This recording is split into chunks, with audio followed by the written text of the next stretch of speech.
The last project that I worked on for Brooklyn Boulders was what we had called the Brooklyn Boulders Eckington Yards. And that was a project that I was involved in from the very early days, meeting with the developers who were thinking about the building way before we actually did the project. We worked directly with the folks at JBG Smith and worked with them to try to coordinate their end of the building to fit our need as a climbing facility. And, you know, that was very good, but it also still didn't catch every problem that we ran into. And I'm going to go over a couple of those things right now and just sort of talk about the relationship with developers, how we work together, and very specifically the evolution of the project as we went to fit it into that space that we had at Eckington Yards.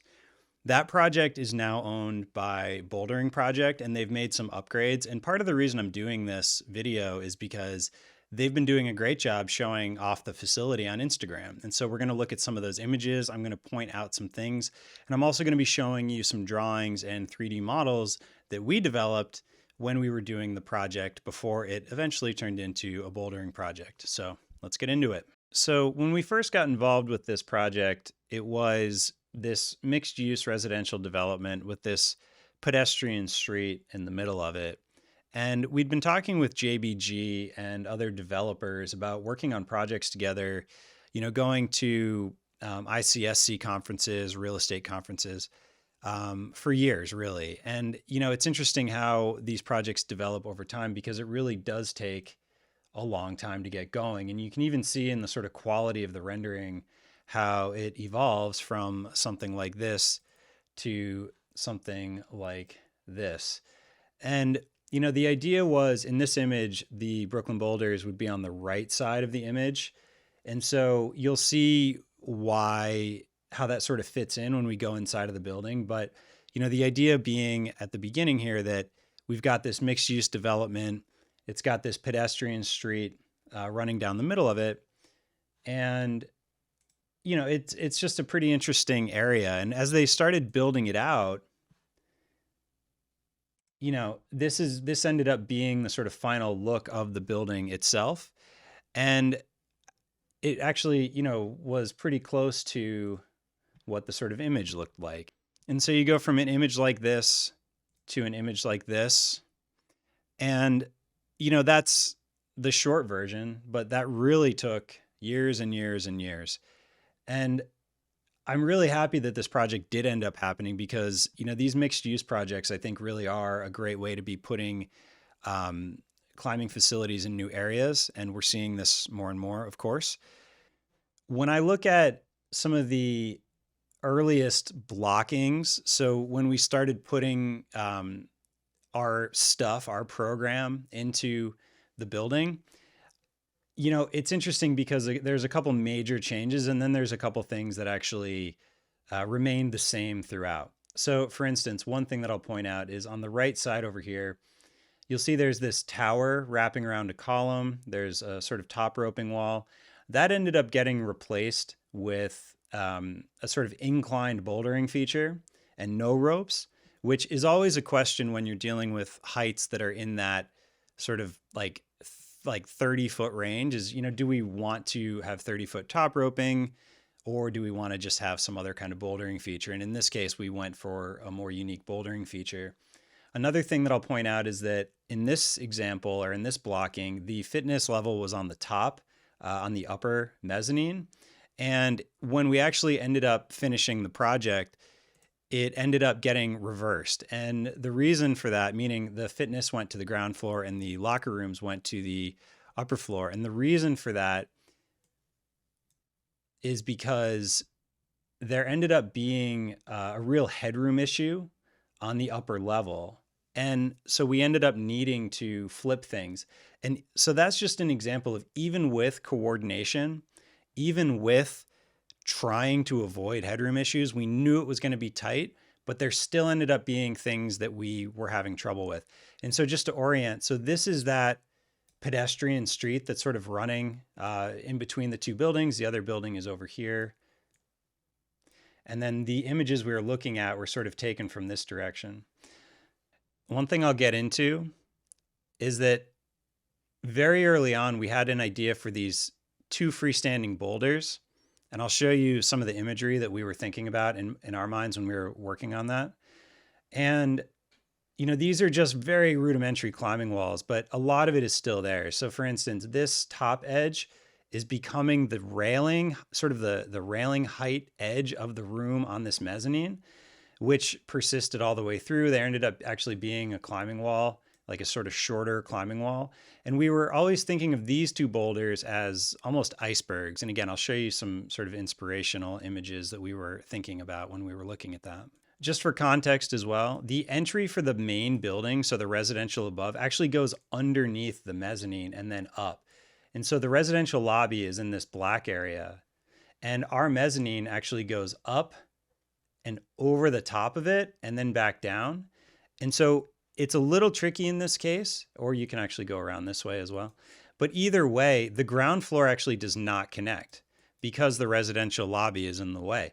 And so, creating a flow that allows you to go from one wing to the other was a tricky thing, as well as, how do we basically create an environment in here that when you're someone walking down the street on the outside, all this glass, roll up doors, different like ways of looking into the facility, what do you see? What can you see?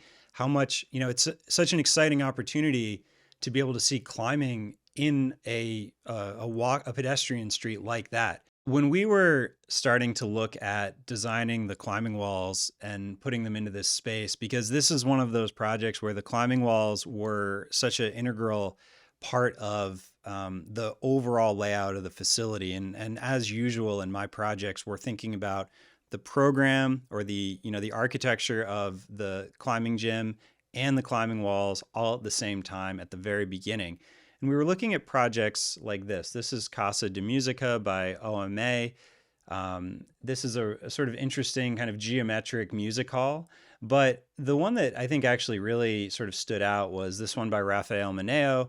It's the series of these sort of tilted volumes with these performance halls inside of them in Curacao. And so, those images, we had been thinking about ways of making climbing walls that were a little bit more flat than some of the sort of more consistently curving surfaces that had a lot of curvature across their whole surface geometry. How can we combine the sort of nice appearance of actual curved surfaces or ruled surfaces with the practicality of flat surfaces, which setters always appreciate? They work better with volumes. Basically, how can we balance those things out? And this was a project where Typhus and I, who were both at Brooklyn Boulders at the time, were collaborating very consistently on this, working on this to try to come up with some ideas. So these are sketches straight out of my sketchbook, and these were some of the initial ideas. And it's a combination of the way that we were thinking about using the mezzanine that the developer was putting in, how the climbing wall could relate to that sort of different conditions that might be created. In this case, there was this idea of a sort of flower, sort of like a row of flowers on the edge, or, how can a sort of cave work with that? And, even looking at different climbing features that we, at least for me, I always think about these kind of things. So like, for instance, in this case, there was this idea of, in Waco, fully loaded. There was this idea of this sort of a dual slab from Fontainebleau. There was this idea of a sort of tombstone type feature on the right. And then, these sort of caves, like this was like the fully loaded cave idea. And you'll see in the final iteration where this starts to come together. And, this is sort of some studies of, how can we make something where this is a flat panel, and then these start to become these sort of ruled surfaces that can be made out of a series of flat panels because of the geometry inherent to what we're doing. And like, it's a controlled geometry. It's not just some lofted thing that has no discipline to it. It's actually being designed in a way so that setters can use it in a better way, so that you can create this combination of flat surfaces that sort of are appearing to be a curved surface. And so these were just studies back in, April of 2020. So what is this? I have a very clear memory of actually doing these with my daughter about a month after lockdown, right? This is about a month after St. Patrick's Day. And I'm not a watercolor person, but my kids were using watercolors because we were, locked in our house. And so I was just sort of sketching, and we were looking at some of these different things in different ways. So I'm always happy to share works in progress. This is not a very pretty looking image, but it is a work in progress image, meaning this is what it really looks like as we're making these projects. And in this case, again, these sort of freestanding boulders, this is basically what we had just been looking at, but with the exterior wall pulled off. You can see these freestanding boulders. I think there was an arch in this one at one point, but basically these two icebergs as I had sort of always thought of them, because they had this sort of these big flat angles on them and these sort of tilted iceberg things. And then again, on the right side, there's still this top roping area. And as it evolved, though, it continued to develop. And this is what it just looked like, the same image with the wall back put up. And some of these initial blockings, again, I am not claiming these are any good, but these are just the different studies. And this is actually, an initial study of what it might look like if that top roping wall turned into the sort of beast, like a ramped volume kind of feature. I think in this one it was, could we do both? Just sort of looking around the space, trying to figure out the best way to use the space. And when I look at this, what I see is thoughts that are being tested, because these models are not complete. These are really just surfaces that we're trying to use as ways to measure, ways to get into the space and test different things. And so pretty quickly we had gone away from this sort of tower idea to this kind of sloped bouldering wall. And even underneath, you can see that there's like a small passage. And I believe what we had been doing here was trying to have some top roping. So this is a sort of in between iteration, and that's just still being worked out there. As it develops, you can see that this is a zoom screenshot. And so this is it sort of developing. And you can see that this sort of tilted feature is becoming much more enhanced. And you can see that there's also climbing below. And, at these stages, a lot of the times I just throw things in like a ladder, and, we're sort of figuring out how all this is going to work. And again, this is where, this is actually getting a lot closer to what it turned into, where there's this sort of a deeper kind of a cave almost underneath this platform that you top out on. And, Ty and I are both old enough that, I remember the first time I saw a feature like this was back in the late 90s in Las Vegas, where it really was one of those super cool features where it was this sloping, like padded floor and a very long, bouldering feature. And, places like Cats in Boulder had this as well. Movement has this as well. And, you see them around a little bit more, but this was a way to create length of climbing without having actual ropes. And still, though, on the left here, you can see that there was still this thought of maybe we should hold on to some top roping. And in the end, that ended up going away as well, because it felt like, I believe it was, if we're going to really only do this one wall, is it really worth having any ropes at all? And that's why it basically ended up going away. On the other side of the facility, so where the icebergs are, this was an idea where it was this bridging boulder, like a giant arch wrapping one column on each side. And pretty quickly that evolved into something much more like this, where you've got two independent icebergs. And I believe this is actually the final model, so we're definitely skipping some steps. But what you can see in this is that these are those panelized hyperbolic surfaces. And so there's a geometry inherent to a hyperbolic surface. And what I mean by that is basically a four-sided shape where none of the sides are parallel. So it's basically this twisted four-sided shape that can be broken down into flat planes. And that's just because of its geometry and its geometric properties. And so in this one, what you can see is there's this really big cave with a flat triangular panel in the back, One thing I will say is most of these features started off symmetrical. So they're sort of symmetrical about their middles, including the tombstone in the back there. And the top is flat. And so they all have basically the same straight top edge so that the stuff above has a nice consistent edge. And that's, again, you can see that from the very earliest sketches that we were looking at, where it had those, if you remember the sort of section where it was looking at how the wall and the slab and like what that relationship is here, because in other projects, to be honest, it wasn't handled as nicely. So in this project, this was a bit of an evolution in terms of thinking about how the architecture that we're attaching to and the climbing walls really fit together. These are just some more images kind of moving around, the more crude model. And, again, these things often get toned down. Like this one ended up not being nearly as steep.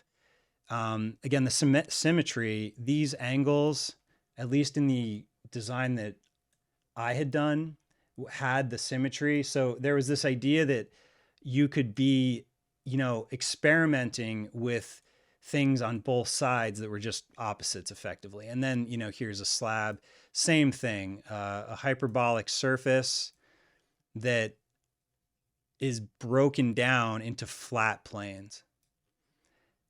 I left Brooklyn Boulders before this was completed, and I don't believe it was actually built this way, but it could have been. Looking back at these sketches, you can see what I was just talking about, where, here's a slab, here's the climbing wall slab, here's the edge of the building slab. Same thing here, in this one, I'm sort of thinking of fully loaded in Waco. How does this all work together as sort of one continuous surface that combines climbing wall and architecture? Same thing here, this sort of very deep cave. I was thinking about the one that we had done previously in Queensbridge, and really defining, in my mind, it was almost a cliff band where you've got this darker outer sort of crust to it, and then these lighter caves. Just a lot of that had to do, in my mind, with like reflecting, keeping the caves from getting too dark. And again, when it was actually built, I think it was inverted, but, using color to define shapes, to show geometry, to create these sort of contrasts between the two features, meaning like the sort of crust and then the part that like had sort of eroded in the middle. So this was the final 3D model. And when we take the outside skin off, just starting on the right side here, you can see that this is that feature that as we had designed it. And again, you can see the way that the darker feature is really sort of creating that cave, that sort of roof, and the way that it transitions underneath into this sort of back area. And then also what's going on basically below it, which, actually I thought this turned out in a sort of to be sort of an interesting feature. And you can see how above it, there's this glazing. And so, it was trying to be a climbing feature that was interesting both from the inside as well as from the outside, what you're going to see from the outside. This was a project that Vertical Solutions built, but Ty and I did a lot of the work on the design end up front, just because we had very particular ideas. There wasn't really anything about that other than that we just had ideas we wanted to explore. And we had just come off working on the second Chicago facility where we did the same thing. And for both Ty and I feel like it was both a little bit of a throwback, because my very first job out of college, and actually at the end of college, was designing climbing walls for Eldorado Wall Company. And so to be able to come back and sort of work on these projects was really, really fun. And again, we had these sort of specific ideas. And so these two icebergs, you can see the way that the padding, to me, the padding is as much of a design feature as the climbing walls themselves, because that's really what's defining these islands. And you can see the combination of these sort of flat, large triangles, the way that the top edges are sort of rising and falling, the way that these, this cave is, you can see the sort of flatness as you very slowly move around, how it works to sort of break down these parabolic surfaces. So when we just sort of get into it, you can see that that object is a four-sided shape, 1, 2, 3, 4, with these flat panels in between. And again, in reality, it was built differently, but this was an experiment to see just how well we could do that. And then you can see the glass above as well, and how that edge of the climbing wall is really just reinforcing that. So there's not this gap where you can see down behind it. And since it's shorter up there, which I mentioned headroom issues, we put basically like a smaller or shorter climbing wall up there. Excuse me. And you can see this iteration, because this is where we got to the final volume. So what this model is actually bringing in the 3D model that we had been given by the developer, which was used by our architects to figure out all of the stuff. And so we had inverted the bathrooms to be on the second floor, and we put the fitness down on the first floor. And that was all because of, it was a bit of a late change because of what was discovered on site. So what was it that we discovered on site? Well, when we got on site, what we realized was there was quite a bit of stuff that was not actually allowing us the clear height that we had been expecting. I would say what we, I think, reasonably expected. This is an issue that is common in mixed use projects. So what are these? These are drains from the residential unit above. So these are all penetrations through the concrete slab above, and these are drains, and you can see the way they're all collected and ganged up and go down. The problem is when people talk about ceiling heights or slab to slab heights, you can see how much lower this is. This is significant. It's, probably 2 feet lower. And so all of a sudden you go from a situation where it's tight to begin with to, oh man, we don't even have 7.5 feet, which is what we are required to have habitable areas that aren't just storage and things like that. And then furthermore, this is a structural pad. So this is basically like a thickened slab so that the column over here on the very left has less sort of chance to puncture through. And so what we discovered on site that was very frustrating, and actually really triggered a lot of these changes, was that these pipes were just way lower than we'd ever expected. There's also these red fittings. These are sprinkler pipes. And so, and then electrical conduit going around here. So this is all stuff that you really can't move. And we did not expect it to be where it is. And so this actually was a major problem. So what we discovered when we were looking at the model that we got back after we actually scanned the space, we noticed that there were areas that were less than 7.5 feet, and then areas that were just generally not even 8 feet. So 8 feet, not really desirable. If you just reach up, if you're like a 5'10" person, you can probably touch about 8 feet. 7'5", that's not allowable by code. You can have, there's exceptions, but in general, that's way too low. And then you can see this other very thick slab. So, this is an example where my argument was nobody can use a space where you've got these head knock issues that are below 7.5 feet. So that isn't something that is desirable for any use, let alone a fitness use that we were trying to put on the second floor here, where you have people lifting things, lifting up heavy things basically. And so what that meant is we ended up having to do these overlays where we were really combining all the stuff that we were discovering in the field that our feeling on it was just not installed with a lot of care, because it was creating headroom issues that would be a problem for anybody, not just us. And that's why it was a little bit stunning to sort of discover how much of this there was, because it really just felt like the engineering wasn't done in a way that was critical of itself. Like for instance, when you look at this area, this sort of red rectangle here is a thick slab. So it's basically like a beam between these two columns, and it's right where you're going to be walking. And so, and then we've got these pipes and all these different things going on specifically on this side. And so this one at least is showing where we had basically eventually decided, look, we need to actually put the bathrooms up here, the locker rooms up here, because there's just no way as a fitness use it's actually going to work very well. And so, we were modeling things out and kind of looking at things in images and sort of what it might look like, how we might be able to cover up different areas. And this is what that was just starting to look like as we were, combining and looking at both sides of the building, both wings of the building, where you can see the way that the climbing walls are sort of avoiding things and these penetrations that we were finding that were just creating different issues. When you see all this red and these bubbles, I mean, this is just saying this is actually the ground floor. So this is us understanding what we can do on the ground floor, even though there isn't a lot of headroom. And then this is on the second floor, so just moving up. As we're figuring things out, we're testing different, desk ideas, seeing what that might look like, and eventually getting to a permit set of drawings where we are looking at the complete facility with the bouldering, with the 2 icebergs, no rope climbing anymore, that sort of inclined wall, and then the bathrooms on the second floor and that sort of shorter climbing as well.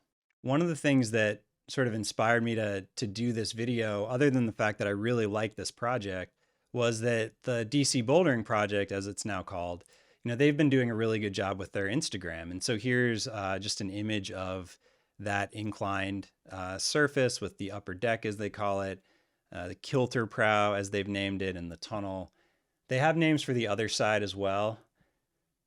It's funny how, people change the names a little bit, which is, to be expected. And then this is this is great. Like, this is in the middle. So the 2 icebergs are on the right and on the left. This is that very steep cave.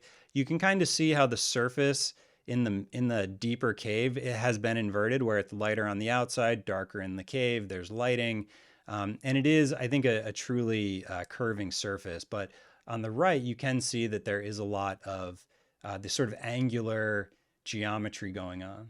This is just another example of looking into that cave. The coloring used to be that sort of charcoal gray, and the Bouldering Project changed it to blue, which looks nice. And here's just another example of looking at the features. So in the back here, you can see this sort of tombstone feature, as we thought of it. This is that deep cave. And then this is one of the big icebergs. And one of the big things that we always are looking at is, where the ductwork goes, where the lighting goes, where this cam fill unit goes, and where the features face. So this feature here, this big prow, is facing the street. So the street is over here. So like, this is the window sort of over here, and the pedestrian street is over here. Whoa, look at that. So they can see in, and these people are sort of looking out. I think there's probably a presentation or screening going on. But this kind of a prow, this like really proud feature, that's very intentionally put in a position where you can have this group of people here who, or even like back here, who can see all of these different sort of main primary features, whether it's the deep cave in the back or this prow here. So even though it's not intended to be like an event facility, it is set up so that you can use it that way. This is just an image in that cave. You can see the sort of sloping ground behind it. And in this case, there's sort of 2 ways to climb on it. One is like this woman in red here, where she's just completely in and climbing out the roof. And then we also had thought, we really wanted to be careful with having a more sort of vertical wall, slightly overhung wall with, you can even see some transition panels here. So it sort of doesn't create a 90-degree corner in all of the areas, but as a way so that if you wanted to keep your feet on the sidewall here as you're going up, it's just one way to take a little bit of the edge off of that kind of a climbing feature. And then this is just, this is all off the DC Bouldering Project Instagram. So, folks climbing.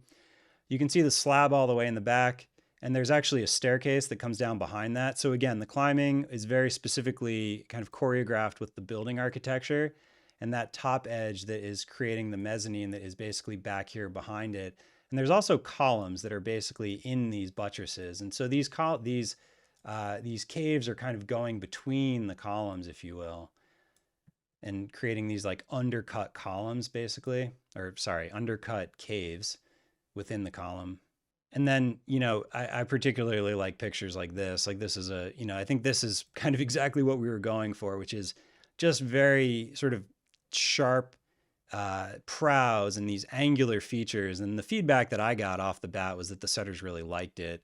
There also were cardio equipment up here. There was cardio equipment up here, overlooking the climbing. So again, the program and the architecture and that we were being delivered, the program that we were putting into the building, and the climbing, all choreographed from the very beginning, very specifically and very carefully. We've also got, hand washing sinks and water fountains and storage. And, I really like this image. This is where the street is, basically over here. So you can imagine how cool that would be if you're just sort of walking down the street with your special whoever and just sort of like looking in and seeing what's going on in here. And then this is just, back to one of the actually fairly early renderings of the project where you can see the beast sort of rising up, some art kind of put in, waiver station, that kind of stuff. And the real thing's a little bit different, but it all is just iteration. And so that wasn't a super in-depth view of the DC bouldering project, but it was hopefully showing some things that you may never have seen, and how the project goes from years and years of discussions with developers who are thinking about doing that project and could there be a fit for us. And you get to know each other and you talk, and actually that project might not work, but maybe this one would, or whatever the case is. And before you know it, there's a project. And how the sort of ideas get developed with these sort of icebergs, and Ty and I working really well together, I think, on designing these climbing walls, and Vertical Solutions doing a great job building them. And to be completely honest, it's not like we did every last thing. It's just we sort of said, hey, here's what we would like to do, and they really took the baton and ran with it. And so this is real partnership, really, is what we're getting at. Developer, tenant, climbing wall vendor, all that kind of stuff. And then for Ty and I, I think a special place in our heart, because we both, I know I spent almost 4 years designing climbing walls specifically. And so being able to do that again, 20 years later almost, is really cool because, for me, I've got such a different mindset about it. Climbing has evolved so much from these like tiny little crimps to these giant volumes, and being able to even build curved surfaces. I mean, back when I started climbing in the 90s, we were lucky to have a climbing gym, period, let alone something like that. And so it's been really cool to watch. Again, that was my last project with Brooklyn Boulders. That's just one way of working. I don't always design climbing walls. I don't always design the building or the fit out for the building. But in some cases, we do both. And that's an example of doing both. And I think that project had a really good result as a result of that. So people seem to like it. I'm excited to see what the DC bouldering project crew does with it. So good luck to them. And hopefully that was something fun to watch. I'll see you in the next video.